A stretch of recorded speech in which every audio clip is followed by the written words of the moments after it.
नमस्कार। आज हम भारतीय इतिहास के एक बहुत ही अहम दौर में उतर रहे हैं, वैदिक सभ्यता। नमस्कार।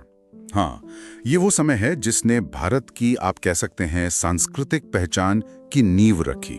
बिल्कुल। मोटे तौर पर हम बात कर रहे हैं 1500 ईसा पूर्व से 600 ईसा पूर्व के बीच के समय की। और हमारे पास जानकारी के स्रोत भी काफी हैं। चारों वेद, फिर ब्राह्मण ग्रंथ, आरण्यक, उपनिषद। हाँ, तो आज हमारी कोशिश रहेगी कि इन स्रोतों के जरिए वैदिक सभ्यता के खास पहलुओं को समझें। खासकर इसके दो मुख्य चरण हैं, है ना? ऋग्वैदिक और उत्तर वैदिक काल। सही कहा। और हम देखेंगे कि इन दोनों कालों में क्या समानताएं थीं, क्या बड़े बदलाव आए, राजनीति, समाज, अर्थव्यवस्था, धर्म, हर पहलू पर। क्योंकि इसी से पता चलता है कि हमारी संस्कृति की जड़ें कहाँ हैं। तो फिर चलिए शुरू करते हैं ऋग्वैदिक काल से। इसका समय क्या बताया जाता है? लगभग 1500 से 1000 ईसा पूर्व। हाँ, मोटे तौर पर यही। और भौगोलिक रूप से ये लोग कहाँ बसे थे? सप्त सिंधु प्रदेश, है ना? व्यास, सतलुज, काफी बड़ा और उपजाऊ इलाका। बिल्कुल। अब अगर राजनीतिक जीवन देखें तो ढांचा कैसा था? सबसे नीचे कुल यानी परिवार। हाँ, कुल का मुखिया कुलप, फिर कई कुल मिलाकर ग्राम, जिसका मुखिया ग्रामीणी, और ग्रामों से मिलकर विश, जिसका प्रधान विशपति। और फिर विश से बनता था जन। यही उस समय की सबसे बड़ी राजनीतिक इकाई थी। जैसे सुनते हैं ना, भरत जन, पुरु जन। हाँ, और इसी जन का मुखिया होता था राजन। लेकिन हमें ये ध्यान रखना होगा कि ये आज के राजा जैसा नहीं था। अच्छा, मतलब उसकी शक्तियां असीमित नहीं थीं। नहीं, बिल्कुल नहीं। वो एक तरह से कबीले का नेता या संरक्षक था। उसकी शक्ति पर सभा और समिति का नियंत्रण रहता था। सभा और समिति, ये क्या थी? समिति तो समझिए एक आम सभा थी जिसमें जन के सभी सदस्य होते थे, और सभा थोड़ी विशिष्ट थी, चुने हुए वरिष्ठ लोगों की परिषद। तो राजा को इनका समर्थन चाहिए होता था। हाँ, बहुत जरूरी था। ऋग्वेद में इसका जिक्र है। मतलब राजा काफी हद तक कबीले की सहमति पर निर्भर था, निरंकुश नहीं था। दिलचस्प है, सत्ता बटी हुई थी। अच्छा, अब आर्थिक जीवन पर आते हैं। क्या पशुपालन मुख्य था? ऐसा लगता है। बिल्कुल सही। ऋग्वेदिक अर्थव्यवस्था की रीढ़ ही पशुपालन थी, खासकर गायें। गायें, उनका इतना महत्व क्यों था? देखिए, गाय सिर्फ दूध या मांस के लिए नहीं थी, वो संपत्ति का पैमाना थी, विनिमय का साधन। जिसके पास जितनी गायें वो उतना अमीर। अच्छा। हाँ, ऋग्वेद में एक शब्द आता है गविष्टि, मतलब है गायों की खोज। ये अक्सर गायों के लिए होने वाले युद्धों के लिए इस्तेमाल होता है। ओहो, मतलब गायों के लिए लड़ाइयां तक होती थी। हाँ, इससे पता चलता है कि उनका कितना केंद्रीय महत्व था। कृषि भी थी, ऐसा नहीं है कि नहीं थी। जौ, जिसे यव कहा गया है, वो मुख्य फसल थी, लेकिन उसका स्थान दूसरा था। अर्थव्यवस्था तो पशुधन पर ही चलती थी। और कारीगर वगैरह? कुछ उल्लेख मिलते हैं, रथकार, बढ़ई, चमड़े का काम करने वाले, लेकिन बहुत बड़े पैमाने पर शिल्प या व्यापार नहीं था। ठीक है, अब जरा सामाजिक जीवन की बात करें। हमने सुना है, और ये काफी चर्चित भी है, कि ऋग्वैदिक काल में महिलाओं की स्थिति काफी अच्छी थी। क्या ये सही है? हाँ, ये बिल्कुल सही है, और ये उस समाज की एक बहुत महत्वपूर्ण बात है। आप देखिए, ऋग्वेद में लोपामुद्रा, घोषा, अपाला जैसी कई विदुषी महिलाओं का जिक्र है, जिन्होंने ऋचाएं भी रची। जी हाँ, जिन्होंने वैदिक ऋचाओं की रचना की। उन्हें शिक्षा का अधिकार था, वो सभाओं में भाग ले सकती थी, यज्ञों में पति के साथ बैठती थी। और संपत्ति में अधिकार? पिता की संपत्ति में भी अधिकार मिल सकता था। और देखिए, बाल विवाह नहीं था, सती प्रथा नहीं थी, विधवा विवाह भी होता था। वाकई, ये तो बाद के समय से काफी अलग तस्वीर है। हाँ, निश्चित रूप से। जब हम भारतीय इतिहास का लंबा दौर देखते हैं तो ये स्थिति काफी सम्मानजनक लगती है। ये सच में एक आहा वाला क्षण है। बिल्कुल। अच्छा, और वर्ण व्यवस्था, क्या वो तब भी थी? और थी तो कैसी थी? क्या उतनी ही कठोर जितनी बाद में हो गई? नहीं, वो कठोरता नहीं थी। देखिए, ऋग्वेद के 10वें मंडल में पुरुष सूक्त आता है, जिसमें 4 वर्णों ब्राह्मण, राजन्य या क्षत्रिय, वैश्य, शूद्र का जिक्र है। लेकिन ज्यादातर विद्वान मानते हैं कि यह हिस्सा शायद बाद में जोड़ा गया। तो शुरू में कैसा था समाज का विभाजन? शुरुआती ऋग्वेदिक काल में यह विभाजन मुख्य रूप से कर्म या पेशे पर आधारित था, जन्म पर नहीं। इसका कोई उदाहरण है? हाँ, एक बहुत प्रसिद्ध ऋचा है ऋग्वेद में। एक व्यक्ति कहता है, मैं कवि हूँ, मेरे पिता वैद्य हैं और मेरी माता अन्न पीसने वाली हैं। अरे वाह, मतलब एक ही परिवार में अलग अलग काम करने वाले लोग। बिल्कुल। इससे साफ पता चलता है कि व्यवस्था लचीली थी। कोई भी अपना पेशा चुन सकता था, बदल सकता था। ये विभाजन उतना कठोर और वंशानुगत नहीं था जैसा उत्तर वैदिक काल में हम देखेंगे। तो मुख्य विभाजन क्या था? समाज मुख्य रूप से आर्य और दास या दस्यु में बटा था। दास या दस्यु शायद स्थानीय अनार्य लोग थे।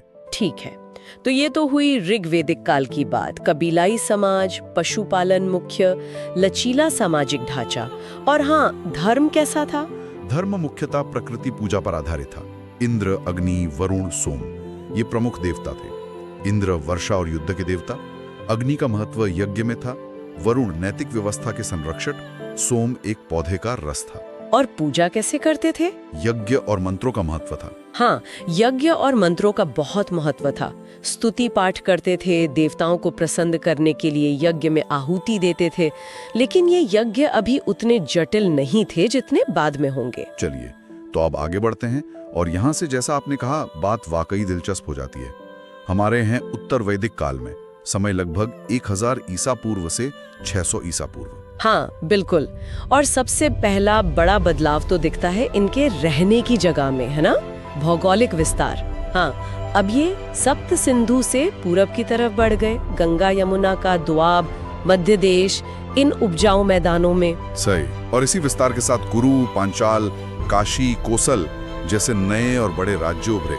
अब ये सिर्फ कबीले नहीं रहे। तो राजनीतिक रूप से क्या बदला? जन का क्या हुआ? जन की जगह अब जनपदों ने ले ली। ये ज्यादा बड़े क्षेत्रीय राज्य थे। इनका एक निश्चित भूभाग पर नियंत्रण था। अब ये कबीलाई राज्य नहीं थे। और राजा, उसकी स्थिति में क्या बदलाव आया? वो अब भी वैसा ही था जैसा ऋग्वेदिक काल में था? नहीं, बिल्कुल नहीं। अब राजा सिर्फ कबीले का नेता नहीं रहा, वो उस भूमि का स्वामी बन गया। उसकी शक्ति, उसकी प्रतिष्ठा बहुत बढ़ गई। अच्छा, ये कैसे दिखता है? देखिए, अब बड़े बड़े जटिल यज्ञ होने लगे। राजसूय, वाजपेय, अश्वमेध, ये राजा की बढ़ी हुई शक्ति और प्रतिष्ठा को दिखाते थे। अश्वमेध यज्ञ, वो जिसमें घोड़ा छोड़ा जाता था? हाँ वही। घोड़ा जिन इलाकों से बिना रोक टोक गुजर गया, वो सब राजा के अधीन मान लिए जाते थे। ये क्षेत्रीय प्रभुत्व का प्रतीक था। और टैक्स वगैरह? कर व्यवस्था भी नियमित हो गई। बलि जो पहले एक तरह की भेंट थी, अब वो अनिवार्य कर बन गया।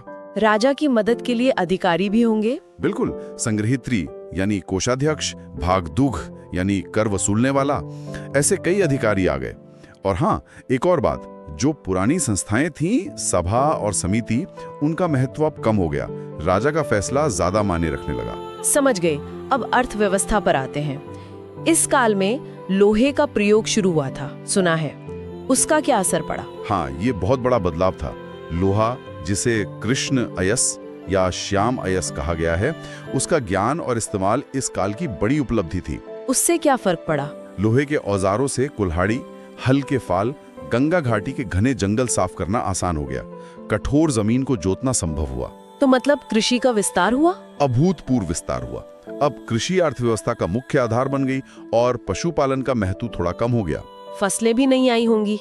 हाँ, जौ के अलावा चावल, व्रीहि, गेहूं, गोधूम, उड़द, मूंग, तिल, कई नई फसलें उगने लगी और कृषि में जरूरत से ज्यादा उत्पादन होने लगा। सरप्लस। इस सरप्लस का क्या असर हुआ? इसी अधिशेष उत्पादन ने दूसरे व्यवसायों को बढ़ावा दिया।